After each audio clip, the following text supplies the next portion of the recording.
دوستو، بزرگوں اور بھائیوں، ہم مسلمان ہیں۔ اللہ تبارک و تعالیٰ نے جو دین برحق ہمیں عطا فرمایا ہے، وہ دین ہماری تمام ضروریات کو پورا کرتا ہے۔ ہمیں یہ حکم دیا گیا ہے کہ ہم اللہ سے جب بھی مانگیں دنیا اور آخرت کی بھلائی مانگیں۔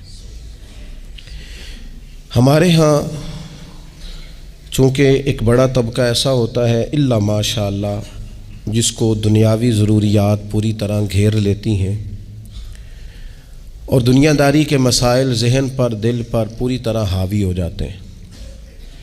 ہر وقت تصور یہی رہتا ہے کہ کسی طریقے سے میری دنیا داری مضبوط ہو جائے، میری دنیا داری مکمل ہو جائے، میرے روزمرہ کے کام پختہ ہو جائیں۔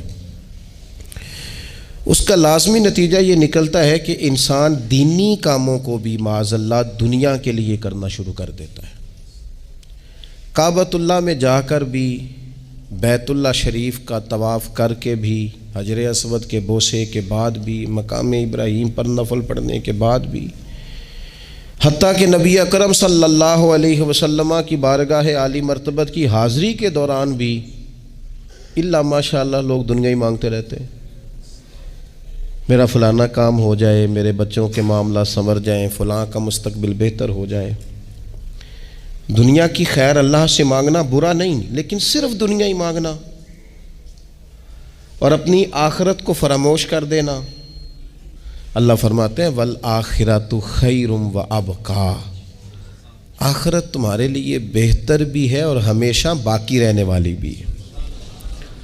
قرآن مجید نے سورہ بقرہ کے اندر قریش مکہ کی اس عادت کا ذکر کیا ہے۔ فرمایا جب وہ حج کرتے تو ان کا طریقہ یہ تھا کہ وَمِنَ النَّاسِ مَن يَقُولُ رَبَّنَا آتِنَا فِي الدُّنْيَا، ان میں سے کچھ لوگ یہ کہا کرتے تھے کہ یا اللہ ہمیں دنیا عطا کر دے، ہمیں دنیا دے دے۔ رب فرماتا ہے وَمَا لَهُ فِي الْآخِرَةِ مِنْ خَلَاقٍ، ان لوگوں کا آخرت میں کوئی حصہ نہیں۔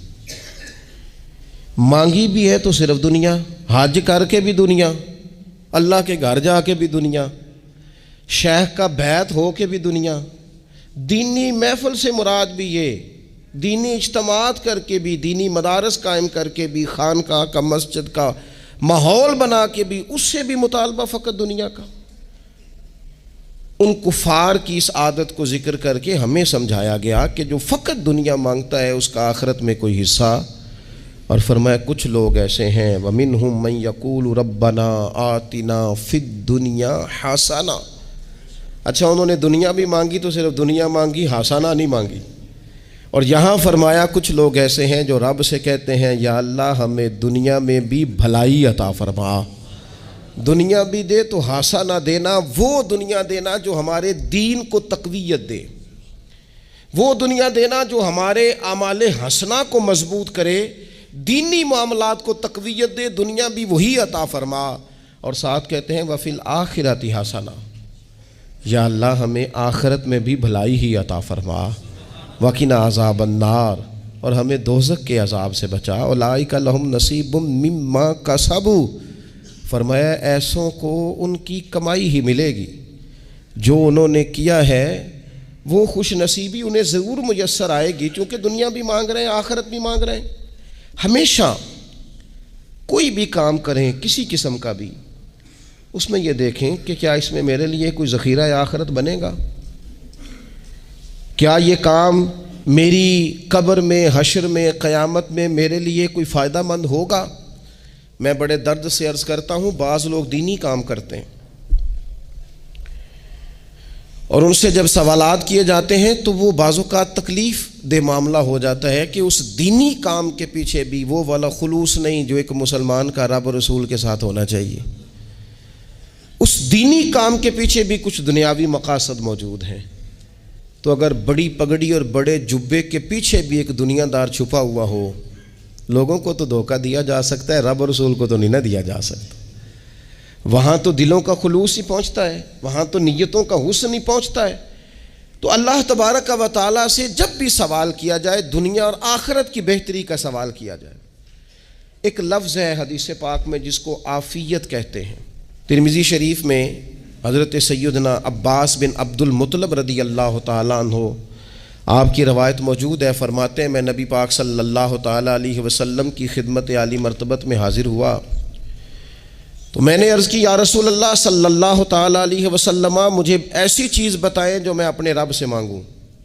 چیز مانگنی ہوتی ہے نا، بعض اوقات موقع ملتا ہے تو کئی دفعہ انسان امتحان میں آ جاتا ہے کہ اب مجھے موقع مل گیا ہے، مجھے کہا گیا کچھ مانگ لو تو بھلا میں کیا مانگوں۔ حضرت عباس بن عبد المطلب رضی اللہ تعالیٰ عنہ نبی پاک علیہ السلام کے پیارے چچا جان ہیں، عرض گزار ہیں یا رسول اللہ صلی اللہ علیہ وسلم، مجھے بتائیے میں اپنے رب سے مانگوں تو کیا مانگوں؟ تو حضور نے فرمایا رب سے عافیت مانگو۔ کہتے میں کچھ دن رکا، کچھ دنوں کے بعد پھر حاضر بارگاہ ہوا اور عرض کی یا رسول اللہ صلی اللہ تعالیٰ علیہ وسلم، مجھے بتائیے میں اپنے مالک سے مانگوں تو کیا مانگوں؟ تو حضور نے پھر فرمایا اللہ سے مانگنا تو عافیت مانگنا۔ بزرگ فرماتے ہیں یہ عافیت کیا ہے؟ عافیت یہ ہے کہ یا اللہ ظاہری پریشانیاں، باطنی پریشانیاں، اے اللہ ظاہر کے میل کچیل بھی دور ہو جائیں، باطن کے بھی دور ہو جائیں، اے اللہ ہر معاملے میں، ہر آزمائش میں، ہر دکھ میں ہمیں تیری پناہ نصیب ہو جائے، یہ عافیت ہے۔ اور صوفیہ کرام فرماتے ہیں عافیت سے بڑی نعمت کوئی نہیں اگر کسی کو میسر آئے تو، عافیت سے بڑا حسن کوئی نہیں اگر کسی شخص کو یہ نصیب ہو جائے۔ اور ایک اللہ والے نے تو ایک اور بڑا خوبصورت ترجمہ یہاں کیا ہے، وہ کہتے ہیں عافیت کا مطلب ہے دل کا قرار، عافیت کا مطلب ہے باطن کا سکون، عافیت کا مطلب ہے انسان کے مزاج کا حوصلہ، ٹھنڈک، بردباری۔ اس بندے کو عافیت نصیب ہو جاتی ہے گویا اللہ اسے سکون کی دولت عطا فرما دیتا ہے، تھوڑے پیسوں میں بھی سکون، بغیر شہرت کے بھی سکون، کوئی بات مان لے تب بھی سکون، کوئی دھتکار دے پھر بھی سکون، لوگوں کی گڈ بک میں ہو پھر بھی سکون، اور اگر لوگ سارے مخالفت میں آ جائیں تو چونکہ اللہ نے عافیت دی ہے پھر بھی سکون۔ اللہ تعالیٰ نے ان لوگوں کو قرار کی دولت، اللہ سے عافیت مانگی جائے، اس میں دنیا کی بھی بھلائی شامل ہے، آخرت کی بھی بھلائی شامل۔ نبی اکرم صلی اللہ تعالیٰ علیہ وسلم توجہ دلاتے کہ اللہ سے تم عافیت مانگو۔ ہمارا نا جی، کیونکہ سب سے بڑا مسئلہ روحانی تربیت کا ہے، ہمارے ہاں باتیں ڈھیر سارے لوگوں کو آتی ہیں اور بہت زیادہ آتی ہیں، منصوبہ بندی کرنا، پلاننگ کرنا، اپنے معاملات کو خود سے کیسے لے کے چلنا ہے، کیسے ٹھیک کرنا ہے، اپنے حق میں دنیا کو کس طرح قائل کرنا ہے، یہ ڈھیر سارے لوگوں کو آتا ہے، اور اپنے حق میں دلائل کس طرح قائم کرنے ہیں، اس میں بہت سارے لوگ خود کفیل ہوتے ہیں، انہیں کسی سے مشاورت کی بھی ضرورت نہیں ہوتی۔ لیکن اللہ کی بارگاہ سے اپنا رشتہ کیسے جوڑنا ہے، مالک سے کرم کا سوالی کس طرح کر کے ہونا ہے، اللہ سے عافیت کا سوال کیسے کرنا ہے، یہ چونکہ روحانی تربیت میں ہمارا مزاج نہیں ہوتا لہذا ہم اس طرف جاتے نہیں، ہم وہ اپنی مرضی کی چیزیں، یعنی وظیفہ پوچھ کے گئے ہیں ایک صاحب، کچھ عرصے کے بعد آئے ہیں تو آ کے کہتے ہیں مولانا صاحب، پیر صاحب یا قاری صاحب یا فلاں صاحب، کسی سے بھی پوچھ کے گئے، کس چیز کو نیک آدمی جانا، پھر لوٹ کر آ کے کہتے ہیں کہ آپ نے وظیفہ بتایا تھا پر کام کوئی نہیں ہوا۔ تو میں تو صاف کہتا ہوں اور کھلے دل سے کہتا ہوں کہ بھئی وظیفہ آپ کو بتایا تھا کہ اللہ کی رحمت متوجہ ہوگی، خدا کی رحمت کو آواز دینے کے لیے وظیفہ دیا تھا، کوئی بھی وظیفہ رب کو مجبور تو نہیں نہ کر سکتا معاذ اللہ۔ اور وظائف کس لیے پڑھے جاتے ہیں کہ جلدی سے معاملات ٹھیک ہو جائیں، میرے حق میں چیزیں بہتر ہو جائیں، تو اللہ کی رضا کے لیے پڑھے جاتے ہیں۔ تو وظائف کو، عبادات کو، نوافل کو، تلاوت کو، درود پاک کو تو رضا الہی کا ذریعہ بنانا چاہیے، لیکن ہم چونکہ ایک پورا الجھاؤ رکھتے ہیں اپنی دنیا داری کے معاملات سیدھے کرنے میں، ایک پورا خیر رکھتے ہیں۔ وہ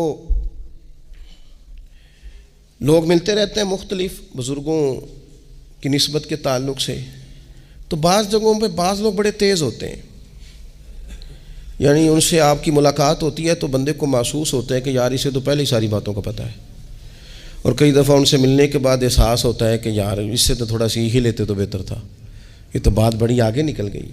سارا پتہ ہوتا ہے، باشعور ہوتے ہیں، لیکن ڈر آتا ہے اللہ سے۔ اتنا باشعور آدمی، سمجھدار، پنچایت، پریا، لوگ، دین، دنیا سارا پتہ ہے، نماز کا ٹائم آ گیا تو وہ چھپتا پھرتا ہے،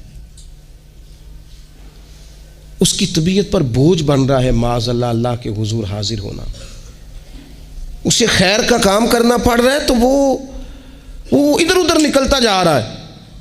تو سوال یہ ہے کہ پھر یہ شعور کا کیا مطلب رکھا ہوا ہے ہم نے؟ پھر اللہ سے دعا کرنے کی ضرورت نہیں۔ وہ حضرت عارف رومی رحمۃ اللہ تعالی علیہ فرمایا کرتے تھے بعض لوگوں کو رب سارا کچھ دیتا ہے، سجدے کی توفیق نہیں دیتا۔ اس کا مطلب یہ ہے کہ وہ کہتا ہے یہ سارا کچھ لے اور نکل جا، میرے گھر نہ آنا، رکھ سارا کچھ پاس۔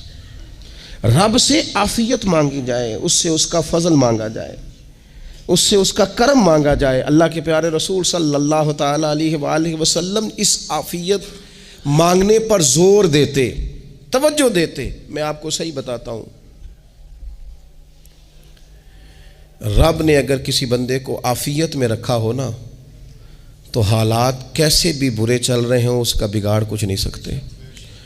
اور اللہ تعالیٰ معاف کرے، 100 دفعہ خاکم بدہن، اگر کسی وقت اس کے کرم کی نگاہ پھر جائے تو پھر سارے اسباب سمیت بھی انسان اپنے پیروں پہ کھڑا نہیں رہ سکتا۔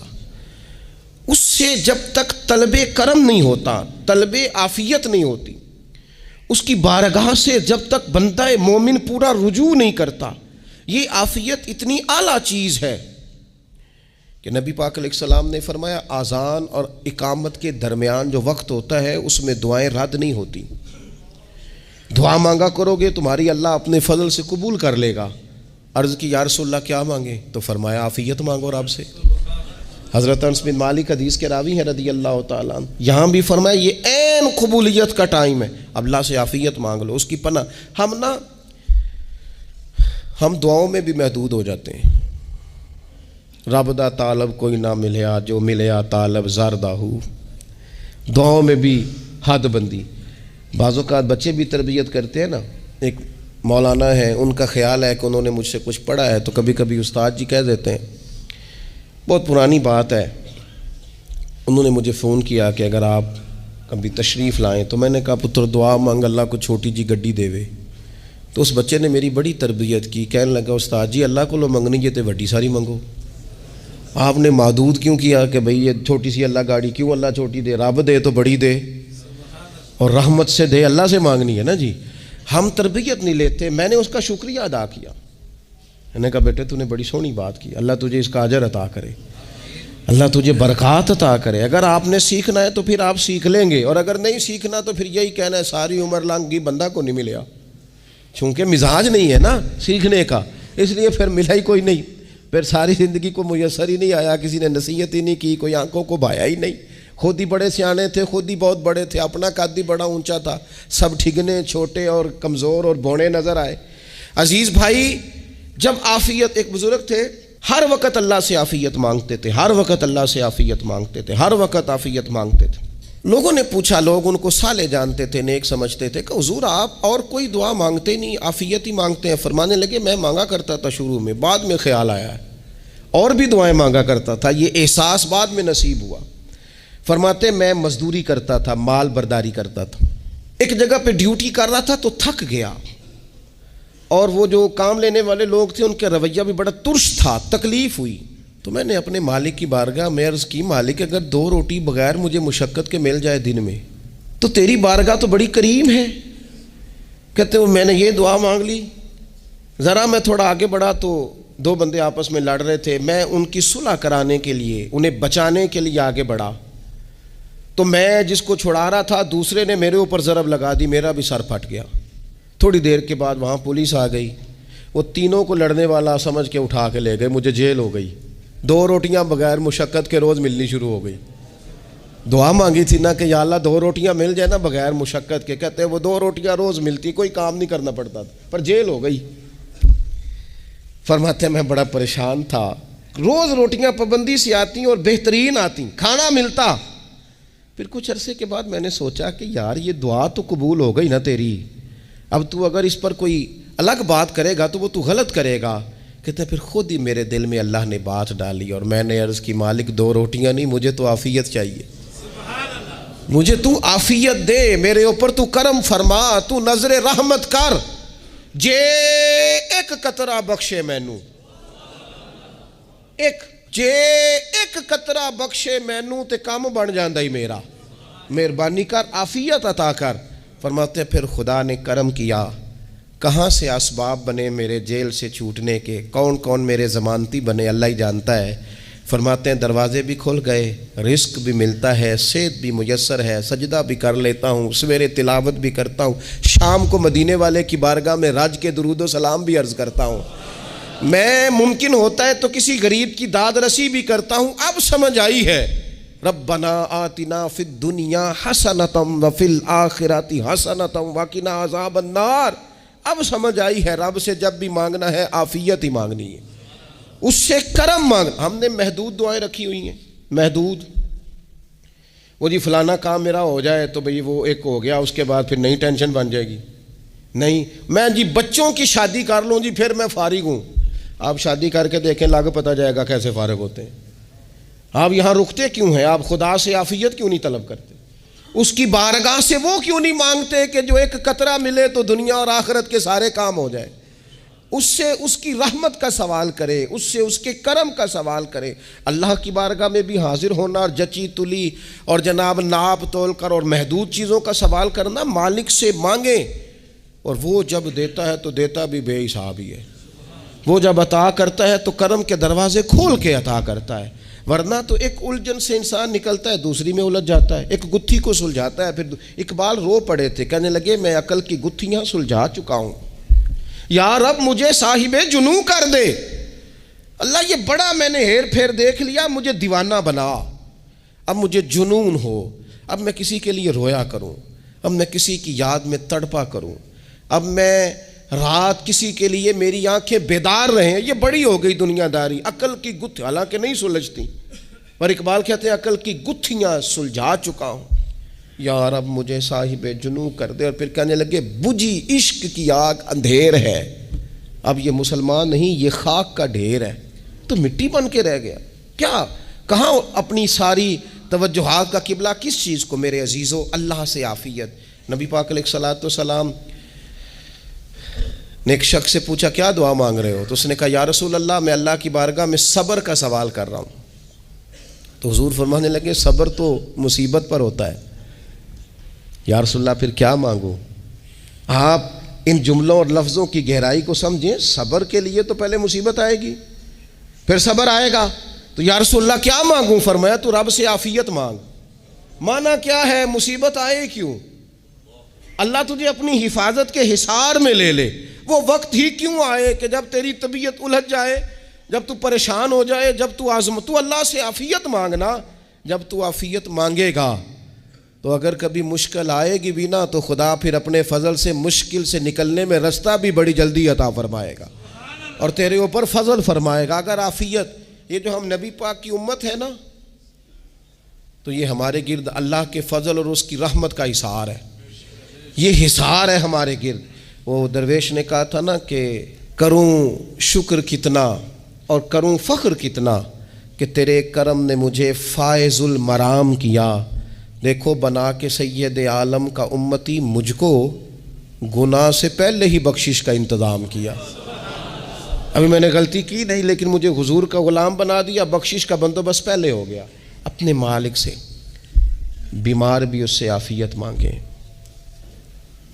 مقروض بھی اس سے عافیت مانگیں، بے اولاد بھی اس سے عافیت ہی مانگیں، صاحب اولاد بھی اس سے عافیت ہی مانگیں، جو دولت کے حصول کے رزق حلال کے خواہش مند ہیں وہ بھی اس سے عافیت مانگیں، اور جن کی جھولی اس نے بھر دی ہے وہ بھی اپنے رب سے عافیت ہی مانگیں۔ مالک سے جب سوال کرے، ایک بزرگ تھے انہوں نے تو اپنی انگوٹھی میں لکھوا لیا تھا کہ یا اللہ مجھے عافیت عطا فرما، مگر جب بھی دیکھتا ہوں یاد آ جاتا ہے کہ اللہ سے عافیت مانگنی۔ اپنے مالک کی بارگاہ کے اندر دیکھو، میں نے دیکھا ہے وہ کسی نے کہا تھا کہ تیری خواہش ہے کہ وہ تیری آرزو کرے پوری، اور میری خواہش ہے کہ تیری آرزو بدل جائے۔ کچھ لوگ ایسی خواہشات بھی لے کے آتے ہیں کہ جو پوری نہ ہو تو بہتر ہوتا ہے، اس لیے آپ کو پتہ ہے موت مانگنا جائز نہیں دین میں. مصائب سے گھبرا کر، مشکلات سے گھبرا کر، زندگی کے مد و جزر سے پریشان ہو کر موت کا سوال کرنا جائز نہیں. کس طرح جائز ہے؟ ان لفظوں کے ساتھ دعا کر سکتا ہے کہ یا اللہ جب تک میری زندگی بہتر ہے مجھے زندہ رکھ، اور جب میرا دنیا سے جانا بہتر ہے پھر تو مجھے اپنی بارگاہ میں بلا لے. یہ بھی کیا ہے؟ یہ بھی عافیت کا سوال ہی ہے کہ یا اللہ رکھ بھی تب تک جب تک رہنا بہتر ہے. نبی پاک نے بھی ارذل العمر ہونے سے پناہ مانگی. ہمارا یہ مزاج بن گیا ہے کہ ہم اپنے حق میں ایسی چیزوں کا سوال کر رہے ہوتے ہیں جو کئی دفعہ ہمیں مل جائیں تو ہمارا نقصان کریں. قرآن حکیم ایک جگہ پہ اللہ کریم نے فرمایا ہے کہ اگر سب لوگوں کو مال دے دوں تو بغاوت کریں، فساد ہو جائے. کیا مانا؟ کہ اپنا نقصان کر بیٹھے لوگ. ہم اپنے مالک کی بارگاہ میں بعض ایسی چیزوں کے سوالی ہیں کہ جو ہمارے لیے ٹھیک نہیں ہے، ہمیں اس کے کرم پر چھوڑنا ہے، اس سے عافیت مانگنی. اور بعض لوگ، کیونکہ میں کہہ چکا ہوں شروع میں کہ ہماری دینی روحانی تربیت نہیں ہوتی اور ہم کہیں سے باقاعدہ اسباق لینے کے قائل ہی نہیں ہوتے، پوری تربیت کا ہمارا مزاج نہیں ہوتا، اپنی عقل اور اپنا شعور اور اپنے حساب سے ہم زندگی کو بتانا چاہتے ہیں. اور یہ جو میرا دور ہے یہ ویسے ہی الجھا ہوا زمانہ ہے، اللہ ماشاء اللہ، پتہ نہیں کوئی کیا بول رہا ہے، کوئی کیا کہہ رہا ہے، ایسے جیسے کوئی میلہ لگا ہوا ہے اور کان پڑی آواز سنائی نہیں دے رہی. جس کی دکان پر کوئی گاہک نہیں وہ بھی کہہ رہا ہے لائنیں بنا لو. ایسا الجھا ماحول ہے اور ایسی آزمائش ہے کہ لوگ بیچارے پریشان ہیں. دیکھیں جب تربیت کے ساتھ انسان آگے بڑھتا ہے نا، ہمارے پاس مقتدا ہے اللہ رسول کا کلام، ہمارا پیشوا ہے رب رسول کا فرمان. جب ہم کتاب و سنت کی روشنی میں آگے بڑھتے ہیں تو پھر ہمارے لیے منزل آسان بھی ہوتی ہے اور قریب بھی ہوتی ہے. پھر ہمارے لیے آگے کی طرف سفر کرنا، آگے بڑھ جانا یہ آسان ہوتا ہے. آپ غور کریں جو لوگ دنیا میں کامیاب رہے، بھلا کس طرح کامیاب رہے؟ وہ اس طرح کامیاب رہے کہ انہوں نے نا اپنے رب سے عافیت مانگی. اللہ تعالیٰ نے خود بخود ان کے لیے رستے بنائے. آپ تاریخ پڑھیں گے بعض لوگوں کی تو لگ نہیں رہا تھا کہ وہ اتنی کامیابی حاصل کریں گے. دیکھ لیں آپ حضرت غوث اعظم جیلانی رضی اللہ تعالیٰ عنہ بغداد شریف تشریف لاتے ہیں تو ان کی کیفیت یہ ہے کہ پتے کھا کے گزارا کرنا پڑتا ہے. یعنی پیچھے کوئی ایسا بیک گراؤنڈ کسی کا بنایا ہوا ادارہ، کوئی بڑی خانقاہ، کوئی بڑے لمبے چوڑے والد صاحب کے مریدین، کوئی بڑا لمبا سلسلہ نہیں مل رہا. ان کو بظاہر پتے کھا کے گزارا کرنا پڑتا ہے، لیکن چونکہ وہ نکلے ہیں اللہ کی مدد کے ساتھ، انہیں اللہ نے تائید دی ہے، فضل فرمایا ہے، تو نتیجہ یہ نکلا ہے کہ 70 ہزار بندہ ایک ایک وقت میں تربیت لینے کے لیے ان کے سامنے موجود ہے. یہ اللہ نے اسباب بنائے ہیں، کیونکہ جب رب عافیت عطا کرتا ہے تو پھر اللہ اسباب بھی پیدا فرماتا ہے. ہمارا ذہن تو تھک جاتا ہے سیاست کرتے کرتے. ہم تو جناب پوری ترتیب سے ہمیں سلیقہ آتا ہے کس طرح کر کے کس بندے کو کیسے قائل کرنا ہے. پورے طور پر ہم وہ ساری زندگی سیاست کرتے رہتے ہیں. وہ خاندانوں میں بھی چلتی ہے، گلی محلے میں بھی چلتی ہے، دوستوں میں بھی چلتی ہے، اور بعد میں پتہ چلتا ہے کہ یہ پتے کھیل کون رہا تھا، اصل میں صلح کرانے والا تھا کہ لڑائی کرانے والا تھا. یہ سب کا خیر خواہ تھا، یہ سب کی ذہن کے اندر فطور کی آمیزش ہی اس شخص کی وجہ سے تھی. ہم چونکہ وہ خاص عافیت اللہ سے نہیں مانگتے، ہماری مخصوص سیاست ہوتی ہے سبھی کو راضی رکھو. اس کا نتیجہ یہ نکلتا ہے کہ ایک ٹائم آتا ہے کوئی بھی راضی نہیں رہتا. ہم اگر اپنے مالک کی طرف رجحان کریں اور اللہ نے جو ہمیں شعور دیا ہے اس شعور کو لے کر اللہ کی بارگاہ کی طرف بڑھیں. آپ یقین کریں اعلیٰ حضرت بریلوی رحمۃ اللہ علیہ کی کتابیں ہیں، ایک ایک کتاب پر پی ایچ ڈی ہو رہی ہے، اور انہوں نے 150 سال پہلے بیٹھ کر جو کچھ لکھا تھا بئی نہیں لفظ بلفظ اس کی ضرورت آج محسوس ہو رہی ہے اور آنے والے وقت میں بڑھ رہی ہے. لیکن ان کے پاس کوئی ٹیم نہیں تھی، 50 لوگ نہیں تھے جو ان کے پاس بیٹھ کے لکھواتے، اپنا پریس نہیں تھا، ایسے لوگ نہیں تھے کہ جن کو پتہ ہوتا کہ کتاب ہم کل چھاپیں گے اور اتنے فیصد یہ مارکیٹ میں نکل بھی جائے گی. ایسا کچھ نہیں تھا. کیا تھا؟ اللہ کی مدد ساتھ تھی، تائید ایزوی ساتھ تھی، اللہ نے اپنی عافیت میں رکھا تھا. وہ قرآن مجید کی آیت کا ترجمہ کرتے ہیں نا اعلیٰ حضرت اہدنا الصراط المستقیم، یا اللہ ہمیں سیدھی راہ پہ چلا. بہت سارے مفسرین نے کہا اے اللہ ہمیں سیدھا راستہ دکھا، فرماتے ہیں اے اللہ ہمیں سیدھی راہ پر چلا۔ تو کسی نے کہا حضور یہ چلا اور دکھا میں کیا فرق ہے؟ فرمانے لگے دکھانے کا مطلب یہ ہوتا ہے کہ کسی نے پوچھا میں نے گجرانوالہ جانا ہے، تو دکھانا یہ ہے کہ اسے کہا یہاں سے باہر نکلو، روڈ پہ چڑھ جاؤ، سیدھے جاؤ گے، ایک پول آئے گا اسے کراس کرنا، نیچے اترنا، وہاں سے شہر شروع ہو جائے گا۔ پھر اس نے اگر کوئی اندرونی جگہ شہر کی پوچھ لی تو اس کو کہا کہ رائٹ ہو جانا، پھر لیفٹ ہو جانا، پھر آگے کسی سے مزید۔ یہ ہے راستہ دکھانا، اور ایک ہے چلانا۔ اس نے کہا میں نے گجرانوالہ جانا ہے، تو اس نے کہا ساتھ بیٹھنا میری گاڑی پہ، جہاں تو نے جانا ہے میں چھوڑ کے آتا ہوں۔ یہ راستے پہ چلانا ہے، یہ مقام تفکر ہے، آپ اس پر غور فرمائیں گے۔ کہتے ہیں یا اللہ تو ہمیں راستہ دکھائے گا اور دکھاتا ہے، لیکن چاروں جانب شیطان بھی تو بیٹھا ہے نا، فتنے بھی تو ہے نا، تو اگر تیری رحمت ساتھ ساتھ رہے، مانا کہ محبت کے سفر میں ہر گام پہ 100 مشکل ہے، لیکن یہ سفر آسان بھی ہے اگر ساتھ تمہارا ہو جائے۔ اگر تو ساتھ چلے تو پھر یہ سفر مشکل ہے۔ وہ ہارون رشید نا اپنے محل کی چھت پہ ٹہل رہا تھا، سب سے اوپر والے چوارے پر، نیچے سے حضرت بہلول دانا گزر رہے تھے، اوپر اس کے ساتھ سپاہی بھی تھے، گن مین بھی تھے۔ اس نے کہا یہ بابا تو ذرا اوپر اٹھاؤ۔ انہوں نے ایک ڈولی، ایک ٹوکری سمجھ لیں، اس کو رسیاں باندھ کے نیچے پھینکا۔ نیچے جو سپاہی تھے ان کو کہا کہ یہ بابا جی کو پکڑ کے اس میں بٹھاؤ۔ انہوں نے جبرن تھاما بابا جی کو، اس میں ڈالا، اوپر والوں نے کھینچ لیا۔ 2-3 منٹ لگے۔ ہارون رشید کے سامنے حضرت بہلول دانا پہنچ گئے تو تھوڑے ناراض بھی ہوئے کہ یہ کوئی طریقہ تو نہیں نا بلانے کا۔ ملاقات ہوئی تو کہا کیوں بلایا؟ کہنے لگا ایک مسئلہ پوچھنا تھا۔ فرمانے لگے بادشاہ ہے نا، تیرے مسئلے پوچھنے کا بھی اپنا ہی انداز ہے، پوچھ مسئلہ۔ کہنے لگا بابا پوچھنا تھا کہ آپ اللہ تک کیسے پہنچے؟ حضرت بہلول دانا چپ کر گئے۔ 2-4 منٹ کے بعد کہنے لگے جس طرح ابھی زمین سے تیرے تک نہیں پہنچا، بالکل اسی طرح ہی پہنچ گیا ہوں رب کریم کی بارگاہ تک، اور وہ بھی جو اس نے کرم فرمایا ہے، ورنہ میں تو نہیں سمجھتا کہ میں پہنچ گیا ہوں، وہ بھی اگر تیری خوش گمانی ہے۔ ہارون رشید کہنے لگا مجھے سمجھ نہیں آئی۔ فرمانے لگے تو بادشاہ جو ہے اتنی جلدی کیسے سمجھ میں آئے گی تجھے بات؟ فرمانے لگے اگر میں تجھ سے ملنا چاہتا نا تو میں ایک درخواست لکھتا، پھر کسی وزیر سے سفارشی سائن کراتا، پھر وہ جمع کراتا، پھر مجھے ٹائم ملتا کہ فلاں دن فلاں تاریخ فلاں ٹائم آ جانا، پھر آ کے میں لائن میں لگتا۔ پھر بھی تو بادشاہ ہے، تیرا موڈ بنتا ملنے کا کہ نہ بنتا؟ جب میں چاہتا تو پتہ نہیں کتنا ٹائم لگ جاتا، جب تو نے چاہا ہے نا تو 1 منٹ بھی نہیں لگا۔ فرمانے لگے میں نے دعویٰ ہی نہیں کیا کہ میں جد و جہد کر کے پہنچوں گا، میں نے تو رب کی بارگاہ میں عاجزی کی ہے، پھر رب نے ہی کرم فرمایا ہے، اسی نے مہربانی کی ہے۔ مانا کہ محبت کے سفر میں ہر گام پہ 100 مشکل ہے، لیکن یہ سفر آسان بھی ہے اگر ساتھ تمہارا ہو جائے۔ اس کے کرم کا ساتھ رہا ہے، اس سے عافیت مانگی ہے، اپنے آپ کو اس کے سپرد کیا ہے تو اس نے کرم کر دیا۔ جب تک یہ مزاج نہیں ہم بناتے کہ مالک سے عافیت کا سوال کریں، اپنے آپ کو اپنے رب کے حوالے کر دیں، اس کی رحمتوں کے سپرد کر دیں، اتنی دیر تک زندگی میں ٹھہراؤ نہیں آتا، قرار نہیں آتا۔ مشکات میں موجود ہے، اللہ کے پیارے رسول صلی اللہ تعالیٰ علیہ وسلم تیمارداری کے لیے گئے تو صحابہ کرام فرماتے ہیں وہ بندہ نا اتنا پتلا نحیف اور لاغر ہو گیا تھا جس طرح چڑیا کا بچہ ہوتا ہے، کمزوری ضعف طاری تھا۔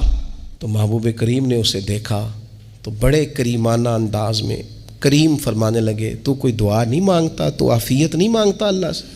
عرض کی یا رسول اللہ صلی اللہ تعالیٰ علیہ وسلم، میں نے اپنے رب کی بارگاہ میں عرض کی ہے مالک قیامت کا عذاب بڑا سخت ہے، میں نہیں برداشت کر سکتا، تو نے اگر مجھے کوئی سزا دینی ہے تو یہیں دے لے، قیامت کو نہ دینا۔